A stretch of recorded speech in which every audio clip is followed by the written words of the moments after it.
लेकिन आज जब एक तरफ केंद्र और प्रदेश सरकार पूरी ईमानदारी और प्रतिबद्धता के साथ किसानों के हितों के लिए कार्य कर रही है,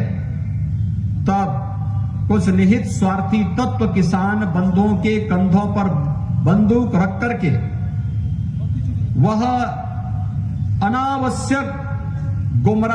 किसान भाइयों को गुमराह करके अव्यवस्था और अराजकता का वातावरण देश के अंदर पैदा करना चाहते हैं। हर व्यक्ति जानता है कि जो किसानों के कंधों पर बंदूक रखने वाले ये तत्व किसके इशारे पे काम कर रहे हैं, जिनको किसानों से कुछ लेना देना नहीं,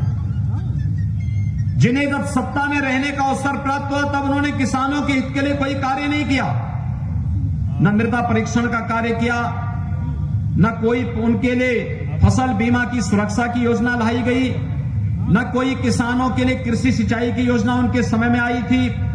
न प्रधानमंत्री किसान सम्मान निधि उनके समय में आ पाई थी, न किसानों के कर्ज ही माफ हो पाए थे, न एफपीओज की बात उन्होंने की, हर खेत को पानी देने की बात भी कभी नहीं की। लेकिन उस सब के बावजूद वे चंद लोगों के इशारे पर किसान भाइयों के हितों के लिए चलाई जाने वाली इन योजनाओं में कैसे बाधा पैदा की जाए, आज इसके लिए उन्होंने दुष्प्रचार का सहारा लेना प्रारंभ किया है। और ये दुष्प्रचार किस कदर तक, कितना झूठ बोलते हैं ये लोग कि किसान की जमीन हड़प ली जाएगी। कैसे कोई किसान की जमीन को हड़प लेगा? प्रधानमंत्री जी ने बार बार कहा कि कृषि कानून, कॉन्ट्रैक्ट फार्मिंग का जो कानून है यह एक विकल्प है, ये बाध्यता नहीं।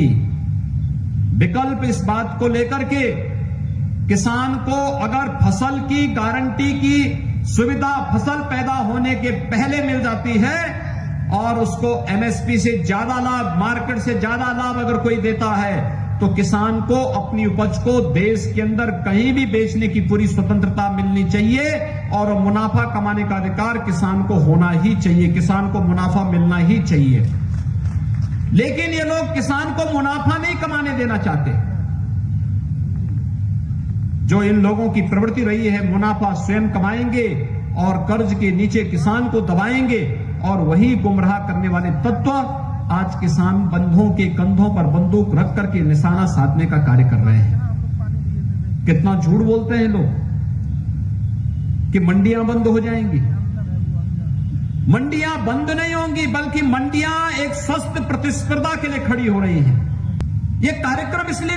आगे बढ़ाए गए हैं, लेकिन गुमराह करने वाले तत्व लगातार गलतफहमी पैदा करने का कार्य कर रहे हैं। ये वही लोग हैं जिन्होंने भाइयों बहनों सत्ता के साथ मिलकर के